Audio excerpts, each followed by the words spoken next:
Hello, everyone.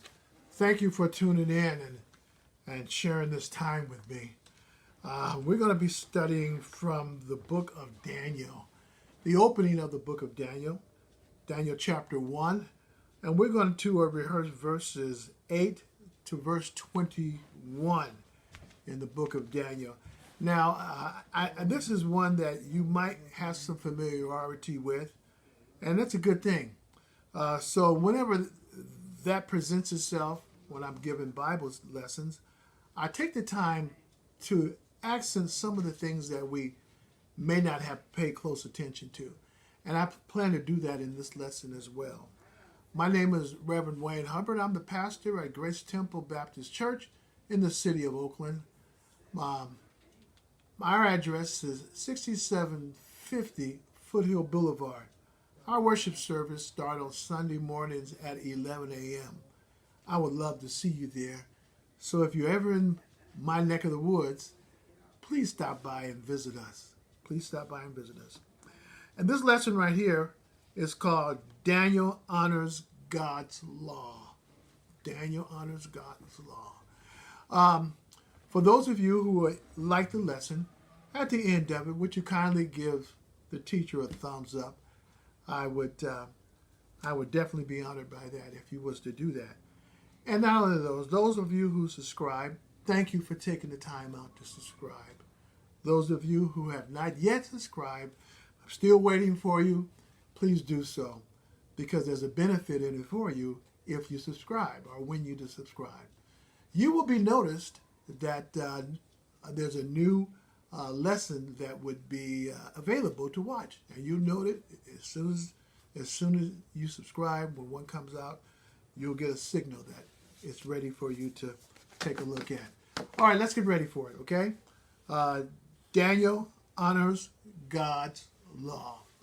Now, in this lesson that I'm going to give you today, there's only 7 characters in this lesson, and as we get ready to go down it.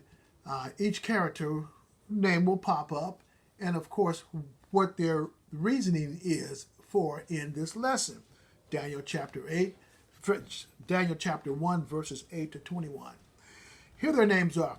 The Babylonian name given to Daniel is Belteshazzar. The Babylonian name given to Hananiah is Shadrach. The Babylonian name given to Mishael is Meshach.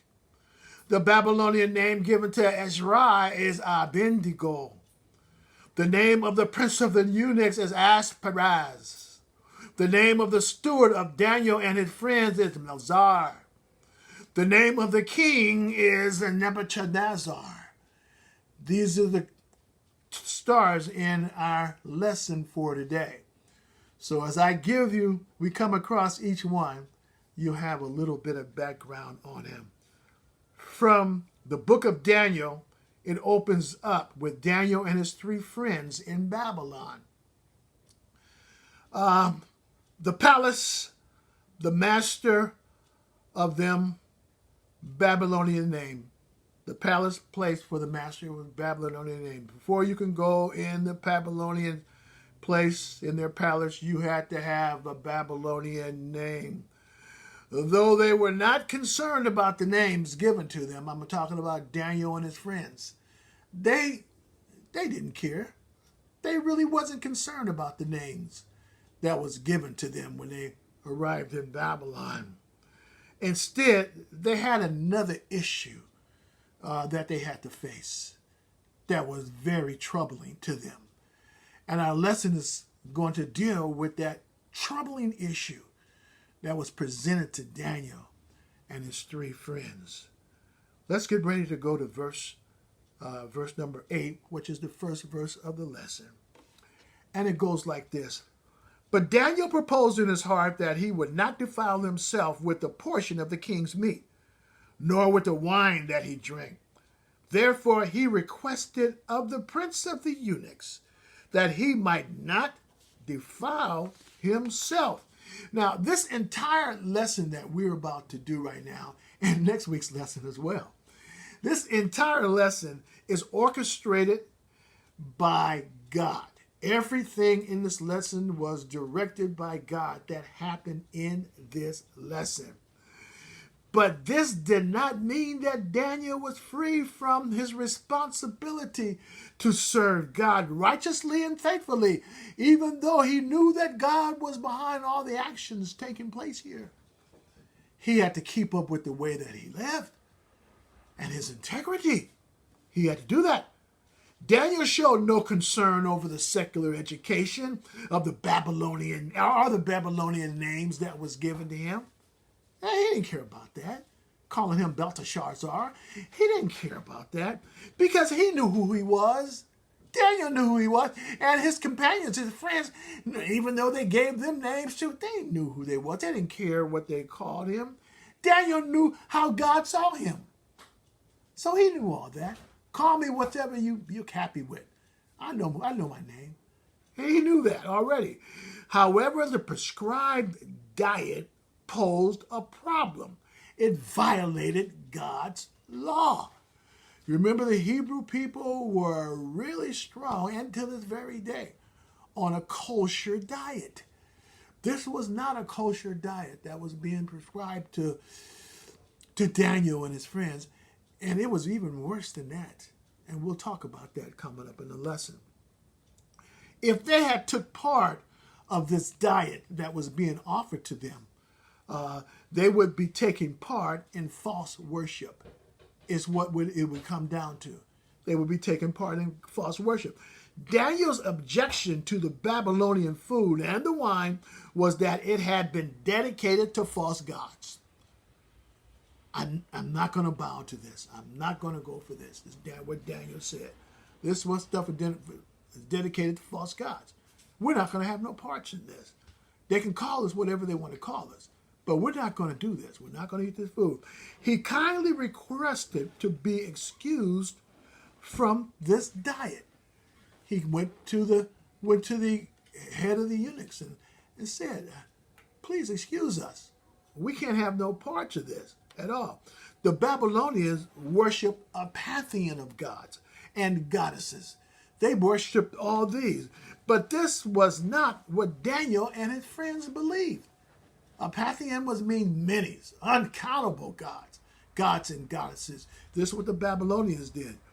But God's people, they believed that God and only God was worthy of praise, not the Babylonian gods and goddesses, not at all.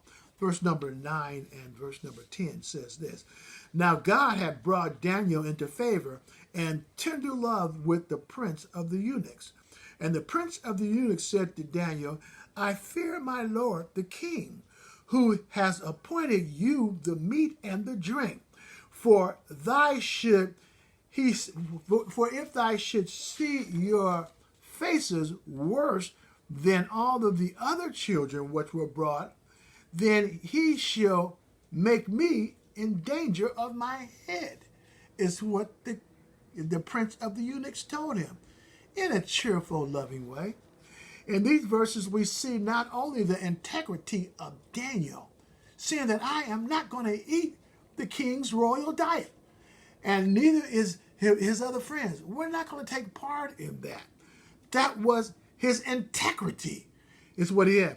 But also the chief of the eunuchs over Daniel and his friends had integrity as well. So we have one integrity against another integrity. One who will not submit and another who will not give up. As the conversation went, Ashpenaz was the prince over all the eunuchs. Is who he was. So Daniel was talking to the boss of the eunuchs. It's what he's talking to. Ashpenaz knew that Daniel was not a troublemaker. He knew that. He could tell by his makeup. He wasn't there to cause a problem. He knew that. So he developed a kind feeling towards Daniel. It's what he did. He would listen to Daniel, and he had some feelings for him. He would feel that. Ashpenaz revealed his loyalty to the king in response to Daniel. Daniel, I know what you're asking, and you're a nice person, but I am responsible to the king first.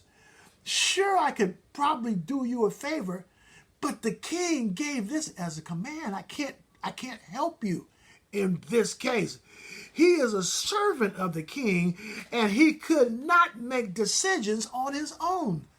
I can't do that, Daniel. This is the king's command. I know you would probably appreciate it if I did, but I can't. I can't. Especially if they were against what the king had ordered. Especially that, Daniel. So you see, he did not have to give all of this request to Daniel. He could have told Daniel, just shut up and do what I tell you to do. But he was being honest and lovingly to Daniel because he cared about Daniel. But he also cared about his neck being broken too for the king.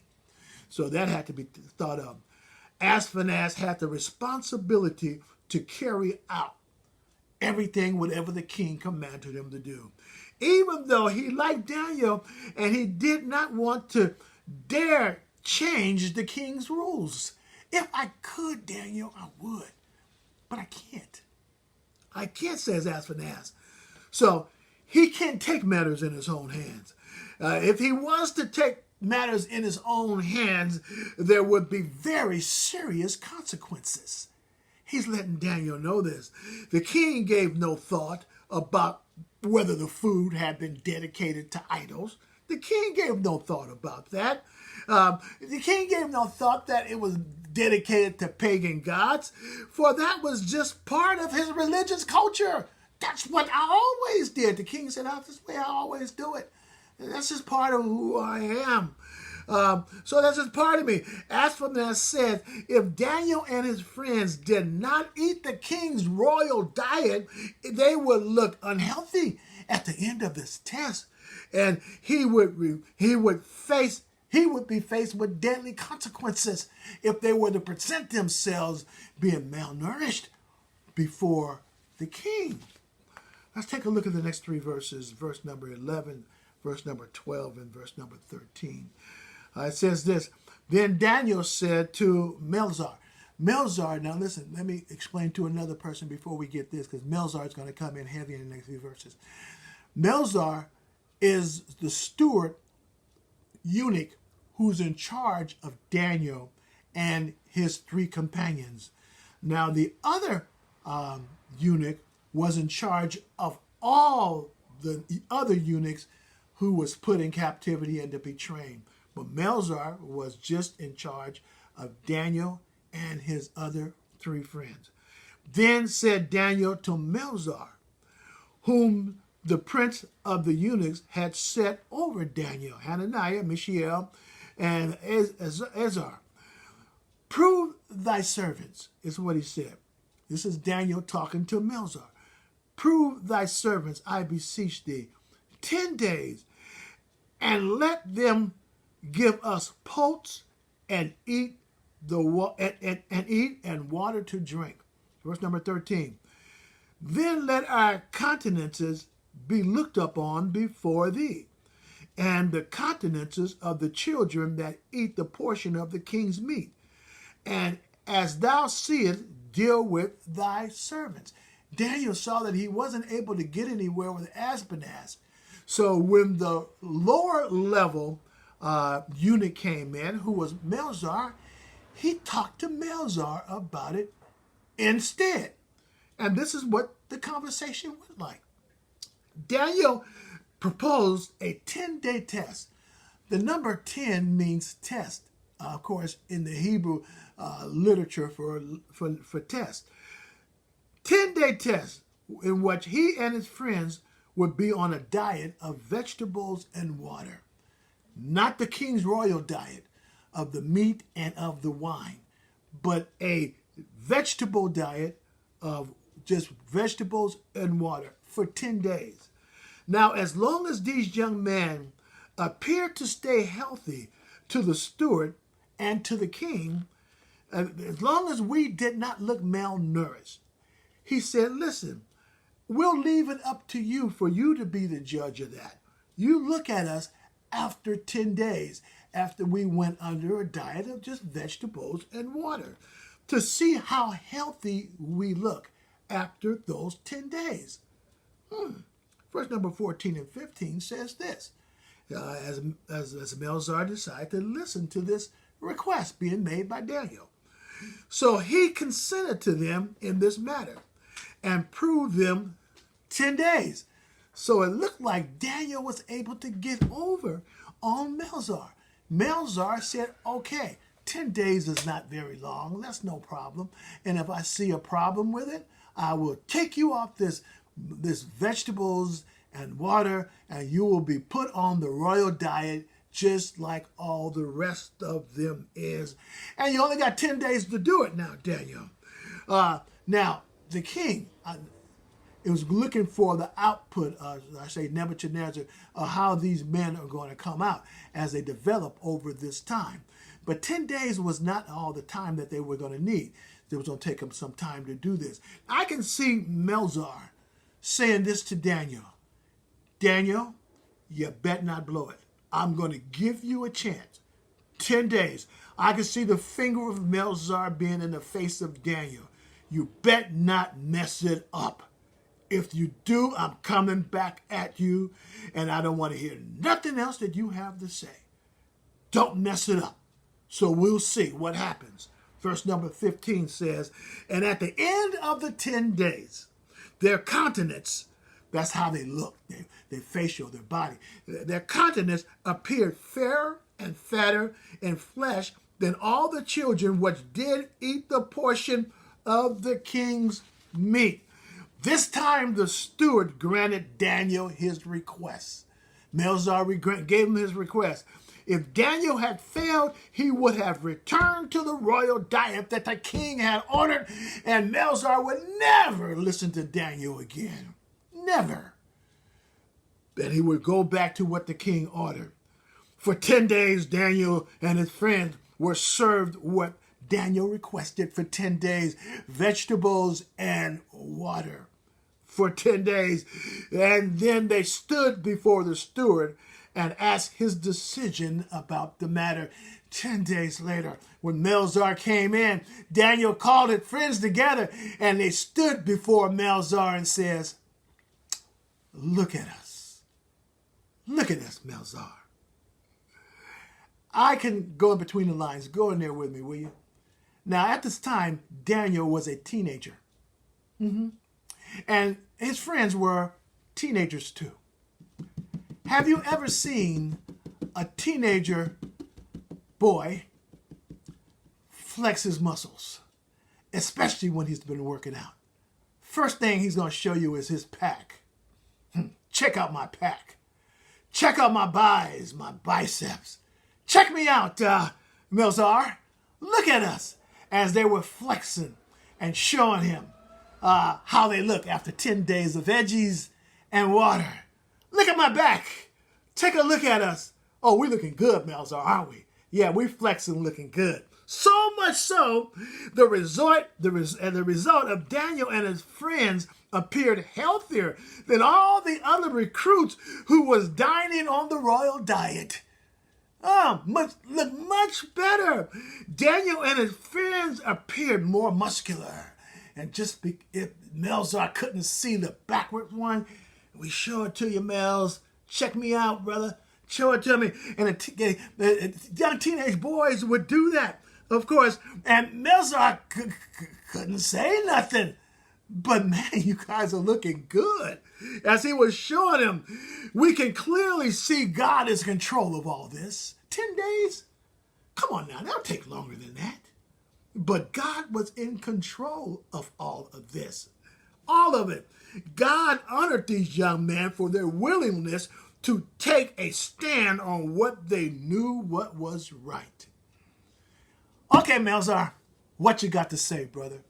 What you got to say now that you're saying this? Let's see what verse number 16 have to say. Melzar has something to say. Come on, Mels, talk to us, brother. Thus Melzar took away the portion of their meat and the wine that they should drink and gave them pulse instead. Melzar said, get the royal diet out of here. Get rid of the wine. Get rid of the meat. Get rid of everything that the royal diet. Get it out of here. Bring in more veggies and cold. You want your water cold? You want it warm? You want it at room temperature? You want Brussels sprouts? You want asparagus? Whatever it is you want. Because when it comes time for the king to judge you guys, you're going to be cut. You're going to be sweet and sharp when it comes for time for you to stand in front of the king. When it comes to, and I'll get the brownie points. Melzar, he's thinking to himself, when the steward saw the result, he permanently withdrawn the king's diet, and he continued serving them vegetables and water. God did more than that. God did more than that. When God started blessing, you can't put a stop on God's blessings. Even if he's blessing something you don't expect, God don't have to warn you what he's going to bless you with. And this is what's happening here. For all four of them was given an unusual high degree of knowledge and learning skills. They quickly understood the Babylonian literature, they understood astrology, and they understood science. Wait a minute. These guys was just snatched from Judah. They spoke classic Hebrew, and that's all they spoke. But here, just a few days later, they spoke Babylonian, which is a dialogue off of Persian, or Persianese. They knew that, and they knew it well, without any Hebrew accents. They spoke that clean. They knew the literature of Persia and Babylonians at the same time. They understood it. They knew astrology. You don't have to go there, but this is what the Bible said. They knew space. They knew stars, their names, their locations, where they would be. They knew the planets, how they orbited around the sun. They knew of all of these things. They knew them. They were able to count them and name them. How did you know that? They knew the science that the Persians knew, the science that the Babylonians trust in. You guys are only teenagers. Where did you get all this from? Verse number 17, let's continue on. As for these four children, God gave them knowledge. God gave them skill in all learning and wisdom. And Daniel had understand all visions and dreams. Too many things are spoken here that we have to put a break on and look at. This is what I'm talking about when I say we have to go in between the lines. Some things we skip over too much, but let's not skip over this verse. Let's take a look at it. God gave them wisdom. Stop right there. If I was to ask you today, where does wisdom come from? This verse showed you the answer. Where true wisdom comes from. Our lesson here tells us God gave them wisdom.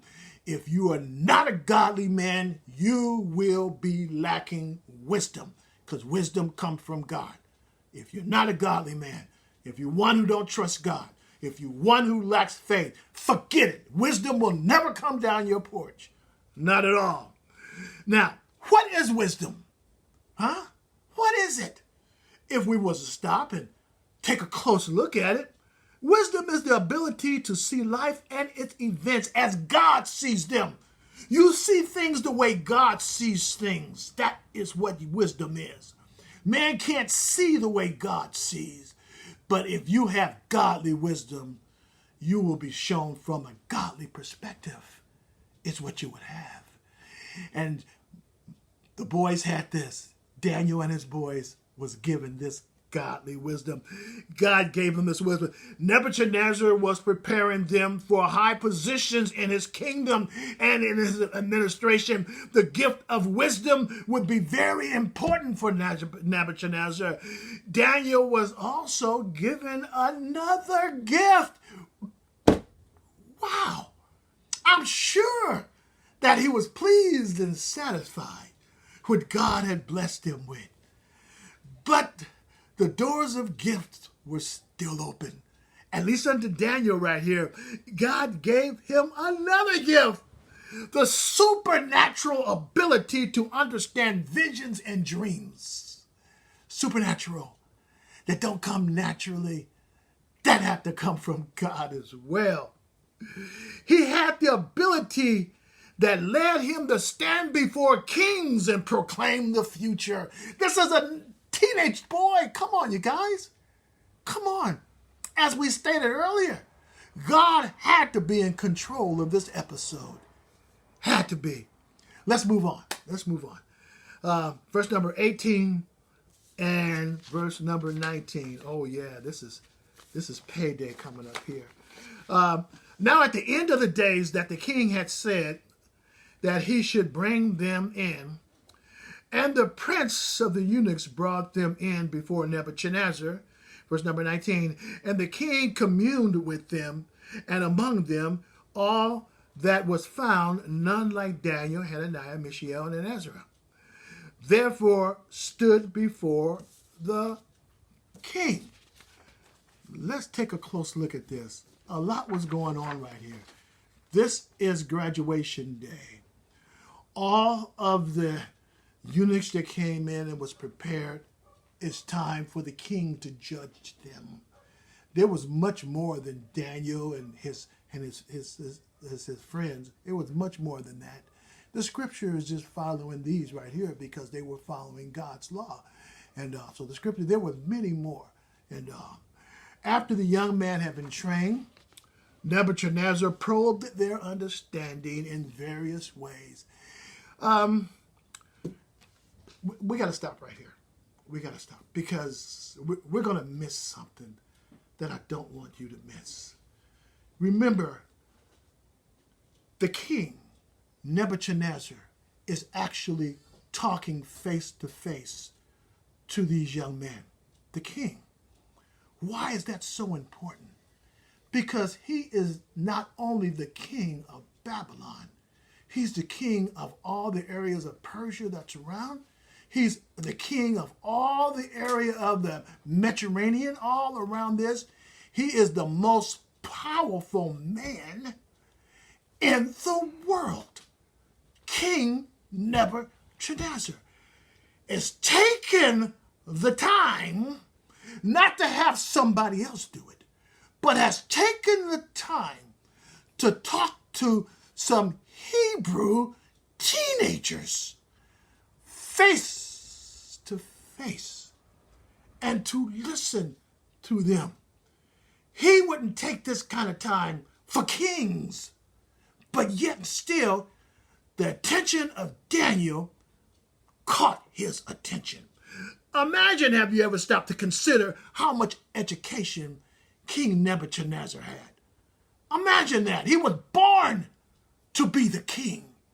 Imagine how he was trained. He had to be the most powerful one in his kingdom, and of course by the known world. Only someone like him could interview men like Daniel and recognize that Daniel was far superior and had more knowledge than the king had. The king had to realize what this boy is saying makes sense. I've never considered it that way. What this boy is saying to me, I didn't know about it. I didn't understand it. Now, there's another character in the room, Asaphanas. Remember him? He was the head over the eunuchs, is what he was. It was Asaphanas who was the one who was accountable to bring the king, and he was responsible to present these young men before the king. And he saw that the king was very pleased with Daniel and his friends. Asaphanas must have been sitting on the sideline, thinking to himself, oh yes, the king is going to like what I did now. He probably had a smile on his cheeks from one end of the palace to the other end of the palace, saying, look what I've done. I've made some good recruits that the king loved. And he was there also. But among these that are trained, none compared with Daniel, Hananiah, Mishael, and Azariah. No one compared to them. Looking at verse 20, and as we're getting ready to leave this lesson, verse 20 and verse 21 says, and all the matters of wisdom and understanding that the king inquired of them, he found none 10 times better than all the magicians, all the astrologers in all of his realm. I'll explain that. And Daniel continued even to the first year of King Cyrus. No matter what the subject was that Nebuchadnezzar explored with Daniel and the young man, the king found them 10 times smarter than all of his magicians. His magicians didn't know as much as they know. And these are teenage boys from a country that they conquered. It was Daniel and them that was captured on the first phase of the battle. And as for the astrologers, as for how much they knew about deep space, as much as they knew about the planets, as much as they knew about asteroids, as comets, Daniel knew 10 times as much as they knew. And the king says, in all of my realm, and all of the countries that I own, and all of the places that I've ever been, in all of the known world, I ain't seen nobody this sharp who knows this much is Daniel. And while some of the men are naturally intelligent, some are natural. I mean, not all, it comes sometime naturally. As for Daniel and his friends, their intelligence was God-enhanced, their intellect with extra measures of understanding. They had more than anyone else. Because why? Because where it came from God. That's why the mention of magicians and astrologers in Nebuchadnezzar's kingdom, the magicians and the astrologers, they weren't always wise. Not to the capacity of Daniel. They were sometimes even poor as counselors. They did not know how to rule people properly. Daniel had the ability to do this. We cannot expect every individual to have godly wisdom and the understanding about life. But Daniel and his friends was given this gift from God. As we close out, Daniel was just at the beginning of his long time royal service. Babylon, Persia, and the others that followed. Here was a man who lived a godly life, Daniel, yes, and his friends. And as a result, he used his life in many other ways to help people, including Daniel, including ruling or convincing world leaders. Daniel had the ability to convince world leaders. Oh, when God bless, God truly bless. God bless you all. Thank you so much. We'll look forward to our next class. Tune in on it. I look forward to seeing you. Amen. God bless.